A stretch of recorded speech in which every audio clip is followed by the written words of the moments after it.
You're watching the Bo Frye Show on Rider Nation Station, brought to you by Minster Bank, Plus One Professionals, Albert Sporting Goods, American Legion Post 323, Fowler's TV, Eagles Lodge 767, Speckman Automotive, Auglai's Audiology, Rabel's Auto Service, American Manufacturing Solutions, VFW 9289, Auglai's Equipment Rental, Guarneri's Pizzeria, Vogel's Bake Shop, Schaff Auto Sales, Miller Funeral Homes, and Spees Chiropractic and Wellness Center.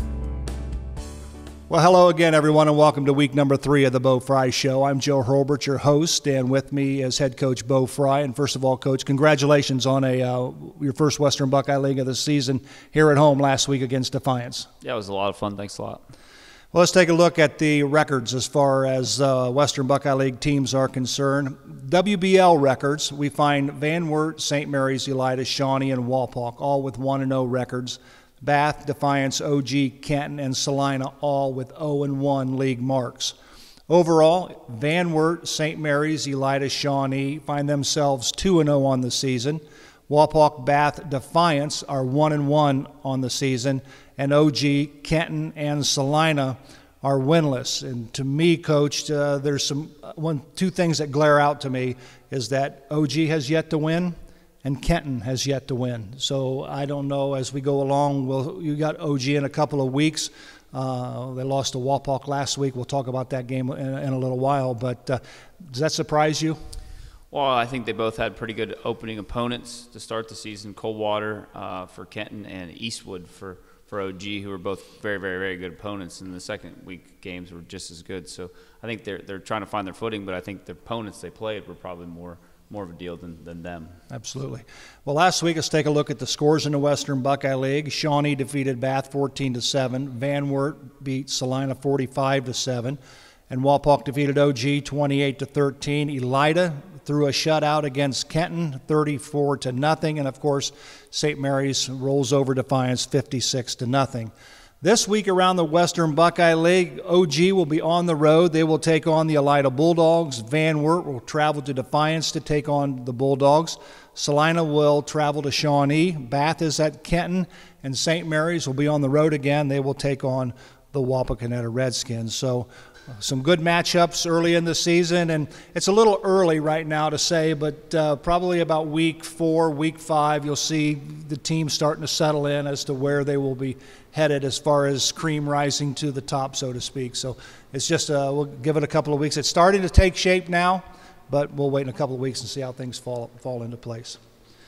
Coach, one of the things that we like to do is we just like to talk a little bit about football, maybe not necessarily about the team, so to speak, but let's talk a little bit about recruiting. You've been involved with recruiting as a player. Mm-hmm. I don't know how much you've been involved with recruiting yet in your young career as head coach, but as a player, if some player was to come to you and ask you, Coach, I'm being recruited, give me some thoughts, give me some ideas. What should I do? What shouldn't I do?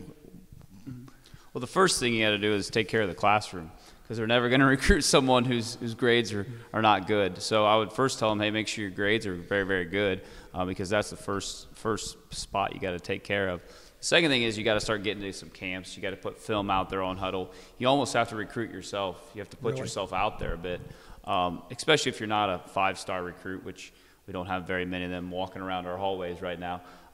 So you have to really work yourself and then get yourself out there and then get to the camps and get your stuff out there on Huddle. So those are the first 2 ways is you get recruited. Now, when you were being recruited at Northern Michigan, how did that process go? That's actually funny. I was in class with MTV class my senior year, and I put together a highlight video. It was still DVDs back then, and I sent it to probably 100 schools all over the nation. Really? Yeah, and I returned probably 30 of them called back, and there was a week there I was just getting machine gunned, like all these calls, and I was like, well, I started putting some visits together, and Northern Michigan was one of them. Was it? Mm-hmm. That's quite a ways to go. Yeah. And it's a little bit chilly up there, isn't it? Yeah, it was a little cold, but it was a lot of neat. It was pretty neat. It was the Olympic training facility was there. And really? We played in a dome. It was one of the biggest wooden domes in the United States. So I don't know if you remember the speed skater Apollo Anton Ono or whatever. Mm-hmm. He was lifting right next to me in the weight room. It was really crazy, yeah. So it was really neat. A little far from home. Probably one of the reasons why I came back to St. Francis later on in my career. Right. But yeah, it was a pretty cool experience. Well, I'll tell you how times have changed. When I was being recruited at the University of Toledo, what ends up happening is Skip used to call in all the seniors in his office, evaluate your senior season, and ask you point blank, do you want to play college football? So at that point in time, you have a fork in the road. You can either say, yes, I do, or no, I'm done. So I said, well, I'll say, yeah, I'll do this. So I said yes, and then from there, he sends out cards or something to universities and that you might be able to fit in. Well, the University of Toledo, head coach Jack Murphy at the time, and the assistant offensive coordinator Paul Krasula showed up in our kitchen, and my dad brought out a bottle of bourbon, and they sat around the table drinking bourbon and talking football. Yeah. And I thought, this is crazy. Yeah, this was crazy. This was crazy. It's a whole different world now. All internet and everything. Oh, absolutely. Crazy now, so. And you know, one of the things that I would tell a kid that as soon as you sign on that dotted line, they're looking for somebody better than you, because that's their job as the head coach of a university. Their job is to win and to put the best team that they can on the field. Do you agree with that? Oh, completely. They're always looking to build their roster, and at times the recruiting process almost feels like buying a car. Oh yeah. They'll tell you about anything to get you to come there, but once you're there, then you better be ready to work once you get there. Absolutely. Well, Coach, 56-0 win last week over the Defiance Bulldogs. Your defense threw another shutout on the season, so they, in all reality, have yet to be scored upon in the 2021 campaign.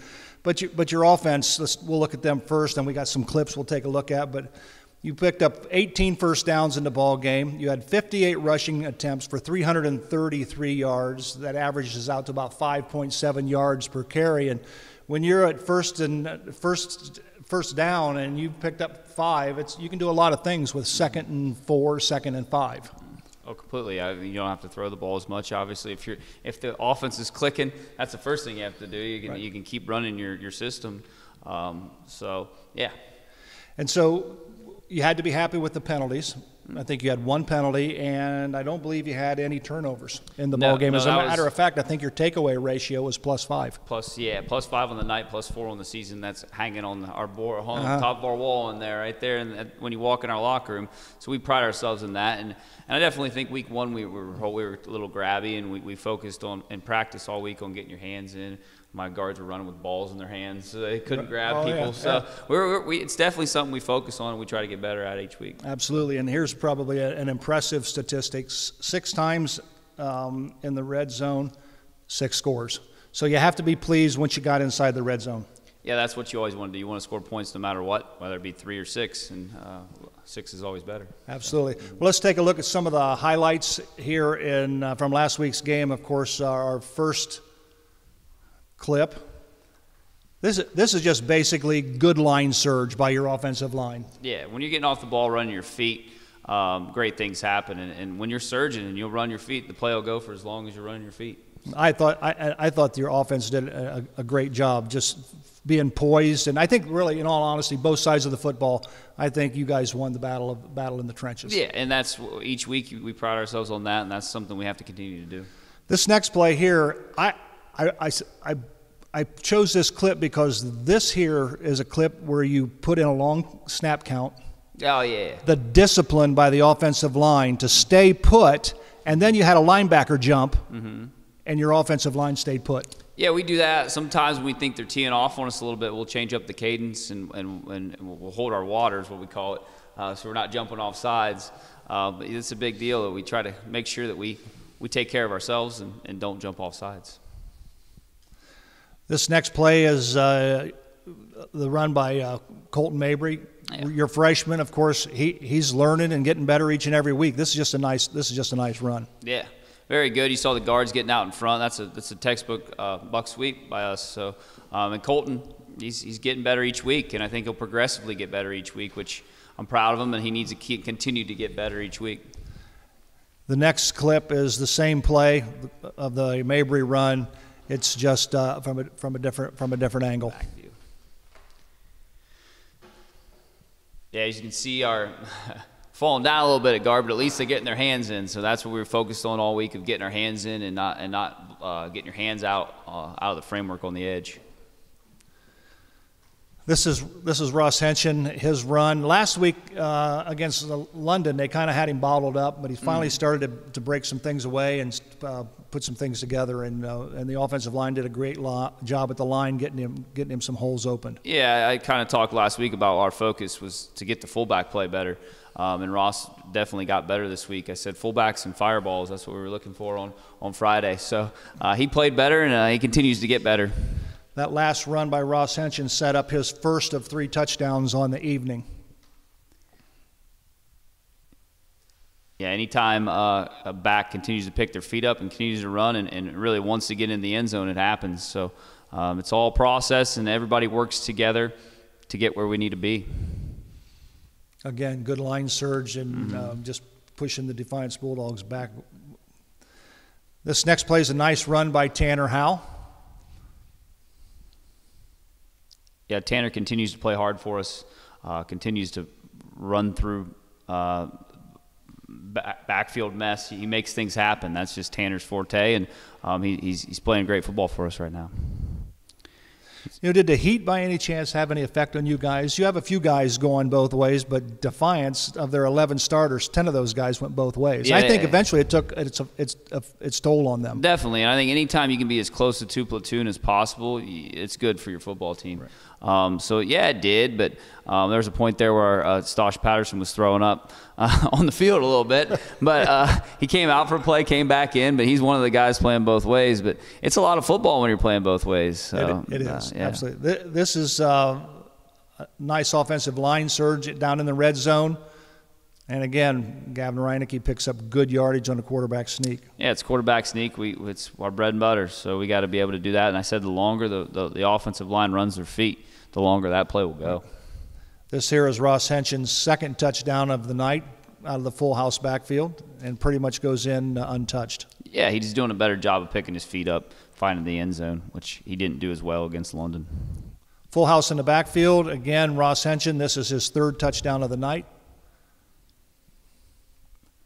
Another textbook Ross Henson touchdown. He's gotten pretty good at running the fullback dive, and that's kind of one of the things he does. And the O-line gets off the ball, and that's important. Aiden Hinkle struggled a little bit throughout the course of the ball game, picking up yardage. He'd pick up 2 or 3 yards at a pop, but I think he kind of struggled at times. But right here, he busts free and puts 6 on the board for the Rough Riders. Yeah, he's still coming back from an ACL injury, so every day he's getting better. He missed he was dressed for 2 days, but couldn't hit anybody for 2 days, so he didn't really actually get cleared until week 1 of the season. Right. So he's still just getting back, getting his feet underneath him, and still learning how to run on a repaired knee. This is Caden Sharp. He scores from 14 yards out. Right now, I think you're starting to insert some of your young people in, getting them some playing experience under the lights on Friday night. Yeah, even though Caden Sharp's a varsity fullback. Most years he'd be playing varsity fullback for us all the time, but we just have 2 other fullbacks. And, right. But he's going to play. He's going to play throughout the season. He plays on a lot of special teams for us, and he can find the hole and he can run. It's just knowing where he's going all the time is a big thing with him. This particular play, Rough Riders inserted a new quarterback, and this is a 54-yard run by Colton Mabry, good blocking to the outside. And once he turned the corner, he just flat out set sail, and this was probably the longest play from the line of scrimmage the Rough Riders had on the evening. Yeah, Kyle Kogi is the backup quarterback. He's been playing JV quarterback for years. He bulked up in the offseason. He plays tight end for us now. But he can come in and do it. He knows how to run the system and knows how to do it all. And but Colton, that's just Colton doing his thing. He can run. He just got to let her loose and realize that, hey, this is big boy football every week. Absolutely, absolutely. Mm-hmm. This next play, this is Brendan Ackley. He picks up good yardage on a play. Yeah, Brendan is a really, really, really good young freshman. That freshman group has 30 kids in it, and there's some talented young freshmen. So anytime you can get them under the lights on Friday, it's good for them. You saw a good block there by Hunter Mabry, a sophomore guard for us. Gavin Ayler's in there playing tackle. So a lot of young guys really getting some Friday night reps. This is Jamal Kessler. Carries the ball down inside the 10-yard line. Yeah, Jamal's a guy who broke his leg last year in the preseason, so he's a junior, but he's varsity level type kid. So he's just a hair away from being a varsity guy. It's just he's still trying to figure out Friday night speed. Good block there by Carson Sturwald. Good block there by the guard, Trent Wyckoff. And our last play is the freshman Jacob Kessler scores on a 3-yard run. Yeah, this is the brother of Jamal. Jacob is as a freshman for us, and he's a heck of a safety, heck of a running back there as well. Good block there by the young lineman, Brown, and I'm figuring out who else is in there. So doing a good job. It's a lot different playing on Friday nights than it is on a Saturday morning or whatever the case may be. So it's good to get your young people. More people in the game, more people at the game. The lights are on. Oh, absolutely. There's fireballs, right?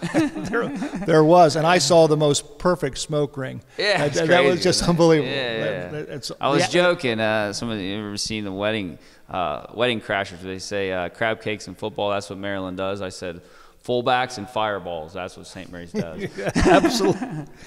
Defensively, again, you pitched a shutout, 8 straight quarters. The defense has not been scored upon. You gave up 69 yards rushing. You gave up 30 yards through the air for just 99 yards of total offense. You have to be pleased with your defensive performance. I'll tell you, and I've said it a million times, Nick Yale, he's our defensive coordinator. He does an amazing job. He has his kids constantly over there. I don't have to go down there that much because he's the head coach of the defense. He has them playing extremely hard. They're so focused. They listen to every word he's saying, and he's got them in right position. As long as they'll continue to do that, we can win the rest of this way. Let's take a look at some of the defensive highlights. This is just good pursuit by your defense, and I think they did this all night. Yeah. They just didn't give up. Pursuit, guys getting off blocks, setting an edge by Drew Dameyer there. Caden Sharp getting in on the tackle. Just everybody flying to the ball. That's the Rough Rider way, and that's how we do it on defense. This is a great defensive play by Ty Keel. He closed extremely quick, and then he really put a good pop on the ball carrier. I'll tell you, Ty Keel had a great offseason in the weight room. Last year was his first year of football. He kind of took a few-year hiatus, and he's much tougher this year. He flies downhill, and he makes plays. So this is another play that the Rough Rider defense just swarms to the football.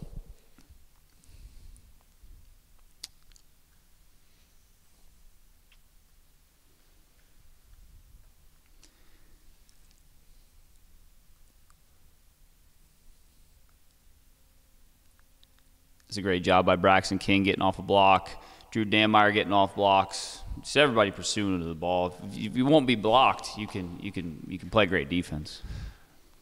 We don't mention his name a lot on Friday nights, but Braxton King does a good job in the middle. Braxton King's a very, very good defensive lineman for us. He's so active. Heck, he plays on our scout team against us Really? during the week. And it's like, man, he just has a motor that never stops. Him and Carter Sharp, they both play on the scout team. And it's like, man, they never stop their motors. So it makes it better for us as an offense. So this is a good stop by Jace Schaefer. Jace as well. He's another one of those guys who really blew up in the offseason. He was a backup JV quarterback last year. And he about 4 inches taller and about 50 pounds heavier. So you know what, and you've said it a couple of times as we've looked at the clips as far as your personnel is concerned. It says a lot about your ball club that they are willing to do whatever it takes for this team. Yeah. Former quarterback, one was a tight end, moved over here, so they do what they have to do. They love each other, and it leads to our seniors. Our seniors are really the big part of that. If you can help us win, we're going to put you somewhere that'll help us win, and they believe that, and I'm proud of them all for doing that. This is a good stop by Dylan Giesecke. He just runs this play down from the backside. Yeah, Giesecke's been doing this for about 2 years now. He's just got to continue to keep doing that, and we'll be successful.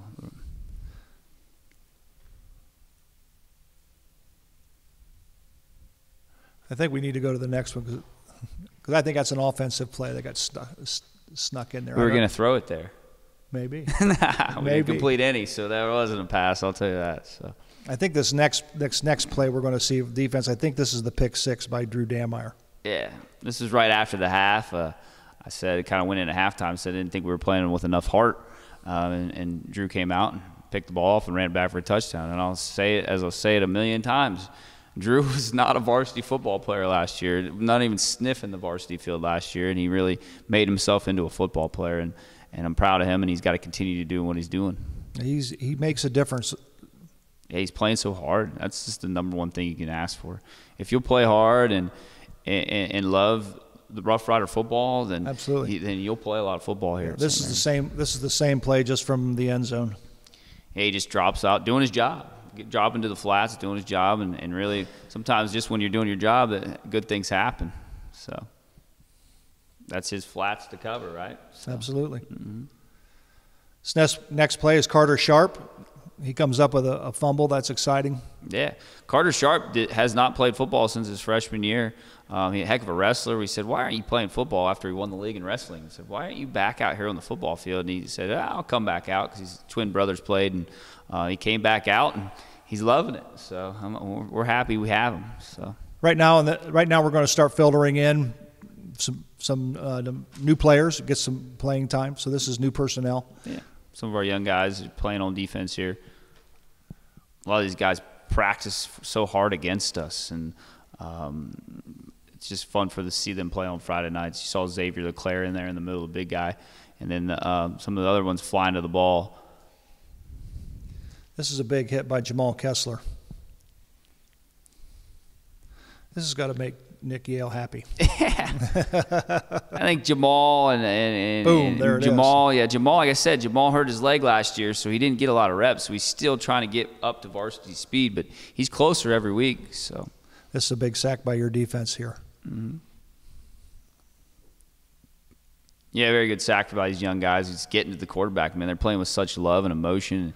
That's what I was going to say. I like the emotion that they show on the field. They're hopping around. Braden Adams there, and Hunter Mabry was the other one. So, yeah, they're just playing so hard. Isn't that great? Absolutely. So, yeah. Well, let's take a look at special teams. Brandon Bowers got to work out, but then later in the contest, you started to work in Hunter Sprague. Yeah. Yep. Mm-hmm. He got a few kicks in, but and Logan Rush kicked at the end as well. Yep. Another sophomore. And so when we get to them, I'm gonna make a statement at one of the final kicks. Yeah, I have to check it out. You can say whatever you want to say. I'll have to check it out too. This is the first point after touchdown by Brandon Bowers, and again, the height that he gets on the football is just much improved over a year ago. Yeah, you'll hear it again. He should be kicking on Saturdays. He's a college kicker type kid, and that should be old hat for him. He's got to put that through every time he scores. So. And this is just good kickoff coverage. This is a tackle by Caden Sharp. Yeah, they got a lot of action on Friday, so kickoff is tough to simulate in practice and tough to simulate in the preseason. So anytime you can get more kickoffs in games, the better, because it's such hard to see guys flying by and that kind of stuff. It's just hard to simulate it in practice. And this is a nice punt return by Tanner Howe. Mm-hmm. Tanner does a great job back there fielding the ball first off, and second off he always goes forward, which is what we're asking for. This is good kickoff coverage again by your special teams. Mm-hmm. Yeah, Bowers kicks it, we cover. Ryan Davis gets downfield very fast. I think he misses. No, it makes the tackle there, but Ryan Davis is a starting guard for us, flying down on kickoffs. So.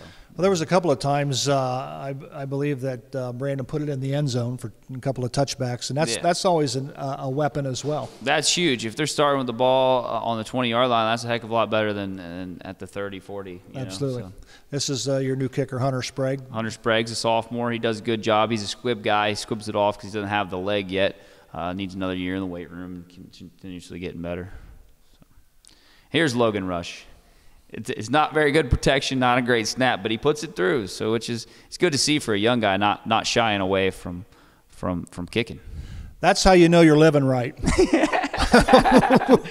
when this happens right here, you're living right. Yeah, it's a little scary. I saw it bounce back there. I thought, oh man, and then he kicked her through. So that's all that matters. They all count the same way. So, absolutely. Yeah, absolutely. And here you're getting some of your young kids in on special teams. Yeah, a lot of these guys are freshmen here flying down.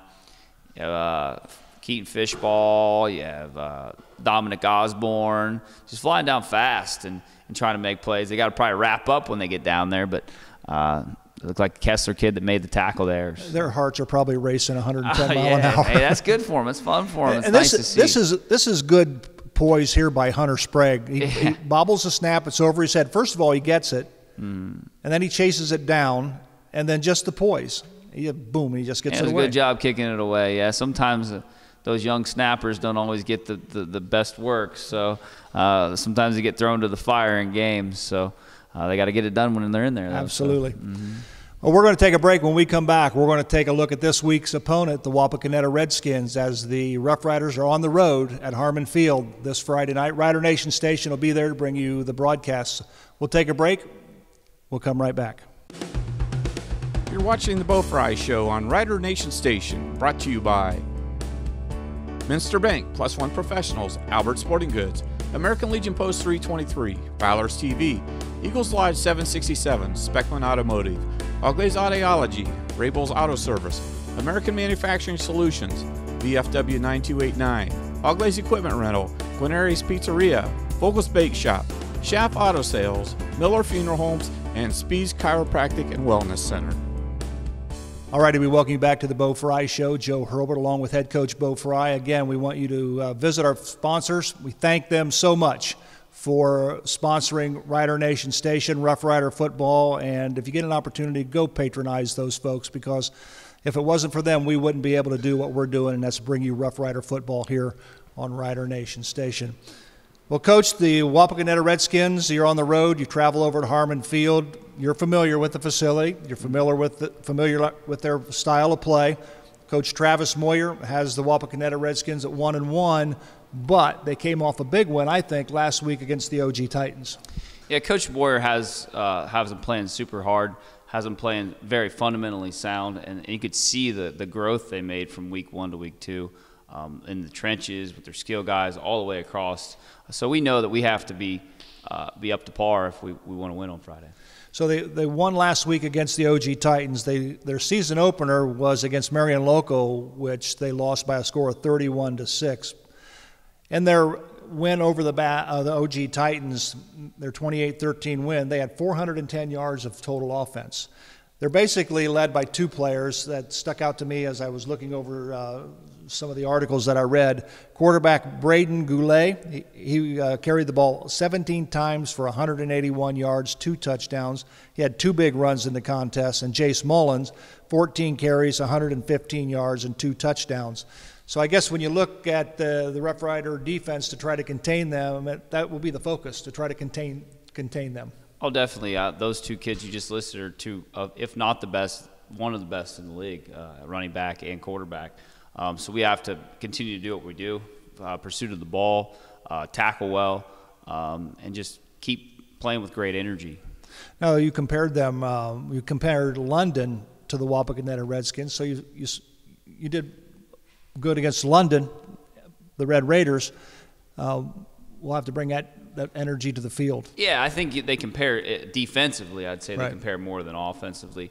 Offensively, they're a little more spread out. Their quarterback can throw it a lot better. He can run a lot better. So that's always an X factor in the game. So, yeah. So when the dust settles and the smoke clears, what's it going to take for the Rough Riders to get a win on their side of the ledger?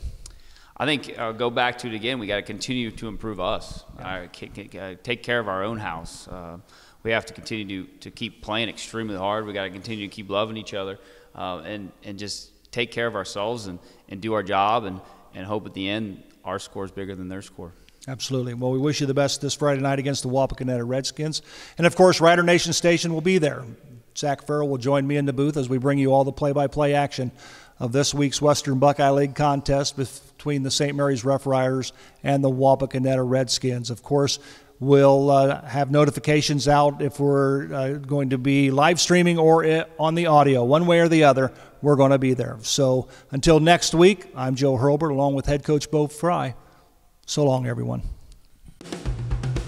You're watching the Bo Frye Show on Rider Nation Station, brought to you by Minster Bank, Plus One Professionals, Albert Sporting Goods, American Legion Post 323, Fowler's TV, Eagles Lodge 767, Speckman Automotive, Auglaze Audiology, Rabel's Auto Service, American Manufacturing Solutions, VFW 9289, Auglaze Equipment Rental, Guarneri's Pizzeria, Vogel's Bake Shop, Schaff Auto Sales, Miller Funeral Homes, and Speed's Chiropractic and Wellness Center. Thanks for watching another episode of Rider Nation Station. Help us help you by subscribing on YouTube or following us on Facebook.